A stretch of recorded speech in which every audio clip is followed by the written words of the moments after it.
Definisi energi baru dan terbarukan. Energi baru dan terbarukan adalah energi yang berasal dari proses alam yang diisi ulang secara terus-menerus dan secara berkelanjutan dapat terus diproduksi tanpa harus menunggu waktu jutaan tahun layaknya energi berbasis fosil. EBT atau energi baru terbarukan merupakan energi alternatif yang dapat dimanfaatkan oleh manusia di zaman modern ini sebagai pengganti dari energi yang fosil yang sifatnya tidak dapat diperbaharui dan tak terbarukan. Selain itu, pemanfaatan energi baru dan terbarukan juga dinilai lebih ramah lingkungan karena mampu mengurangi pencemaran lingkungan dan kerusakan lingkungan jika dibandingkan dengan energi tak terbarukan. Karena EBT cukup cepat untuk dapat dipulihkan kembali secara alami. Artinya, EBT yang dihasilkan dari sumber daya energi yang secara alami tidak akan habis jumlahnya dan dapat bersifat berkelanjutan apabila dikelola dengan baik. Oleh karena itu, energi baru dan terbarukan dapat disebut juga sebagai energi yang berkelanjutan. B. Energi baru dan terbarukan di Indonesia.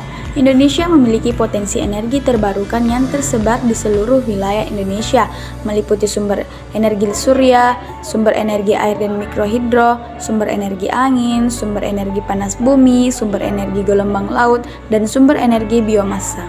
Energi baru dan terbarukan sendiri merujuk kepada energi alternatif sekaligus energi berkelanjutan atau sustainable yang dapat diperbarui dan ramah lingkungan. Indonesia memiliki berbagai sumber energi baru yang dapat dimanfaatkan. Berikut adalah beberapa jenisnya yang dapat kita gunakan. Yang pertama, energi matahari. Energi matahari atau disebut juga dengan istilah energi surya. Energi matahari merupakan salah satu energi baru dan terbarukan yang paling baik karena kita memiliki akses terhadap sinar matahari sepanjang tahun. Yang dimaksud dengan energi surya atau energi matahari adalah energi yang diperoleh dengan cara mengumpulkan panas yang berasal dari sinar matahari. Jenis energi terbarukan yang satu ini dapat dimanfaatkan untuk menghasilkan listrik hingga memanaskan makanan. 2. Tenaga air.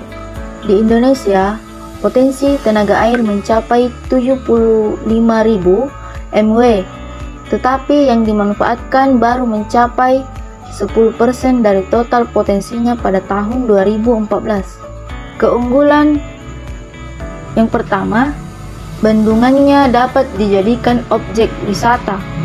Yang kedua, biaya pemeliharaan dan operasional relatif murah. 3. Tenaga angin.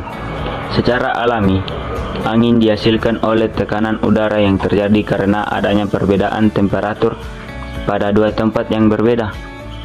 Sejak dulu hingga sekarang, angin sudah lama dikenal sebagai pergerakan udara yang mampu menggerakkan kincir angin atau turbin, yang kemudian dimanfaatkan untuk menghasilkan energi listrik maupun energi kinetik. Di tempat-tempat yang lapang dan berangin kencang, diletakkan turbin pembangkit listrik yang kemudian digerakkan oleh angin karena tidak menghasilkan limbah sama sekali. Angin dapat menjadi energi alternatif yang baik. 4. Yaitu biomasa. Biomasa ini merupakan sumber energi terbarukan yang digunakan untuk menghasilkan bahan bakar bio alias biofuel. Jenis sumber energi ini berasal dari biomasa atau organisme, termasuk di dalamnya produk dari proses metabolisme hewan seperti kotoran. Umumnya, biomasa diproses dengan cara dibakar agar dapat melepaskan energi kimia yang terdapat di dalamnya, kecuali jika biofuel akan digunakan sebagai bahan bakar. Panas bumi. Energi baru dan terbarukan yang terakhir adalah panas bumi atau geodermal. Teman-teman pasti pernah belajar kalau bumi terdiri dari berbagai lapisan dan di tengah-tengah terdapat inti bumi. Nah, energi panas dari inti bumi juga bisa dijadikan sumber energi alternatif yang ramah lingkungan loh. Indonesia bahkan memiliki cadangan panas bumi yang sangat besar, yaitu mencapai 40% dari total energi panas di dunia. C. Kendali dan peningkatan energi baru terbarukan. Saat ini, mayoritas energi baru dan terbarukan masih dikelola oleh pemerintah, sehingga dengan masih besarnya EBT dan sejajar dengan tingginya pendanaan atau investasi di bidang EBT, maka diharapkan adanya kontribusi swasta dalam pengembangan energi baru dan terbarukan tersebut. Terdapat sejumlah permasalahan untuk meningkatkan EBT dalam BEN. Yang pertama, permasalahan kebijakan dan regulasi. Salah satu peran pemerintah dalam pengelolaan EBT adalah terkait kebijakan dan regulasi. Kedua, permasalahan data.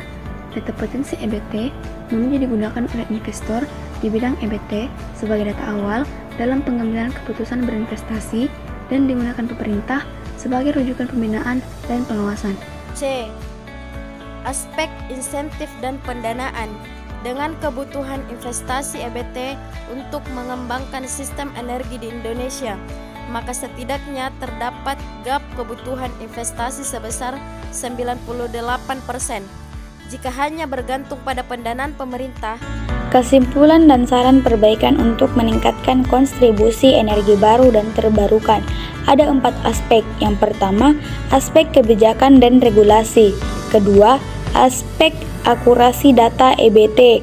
Ketiga, aspek insentif dan pendanaan. Keempat, aspek penelitian dan pengembangan. Perlu adanya koordinasi secara proaktif dan intensif, baik secara lintas sektoral dengan kementerian atau lembaga. Mengkaji dan mengkoordinasikan pemutakhiran data potensi EBT oleh stakeholder terkait untuk menghasilkan data yang akurat dan andal. Pemerintah perlu mengembangkan skema insentif baru yang mendorong peningkatan investasi dan pengembangan infrastruktur EBT, memperkuat pengawasan dan monef berbagai program pengembangan EBT yang diperjelas melalui peraturan implementasi agar pelaksanaannya dapat berjalan efektif dan hasil monef tersebut dapat digunakan sebagai saran perbaikan berkelanjutan.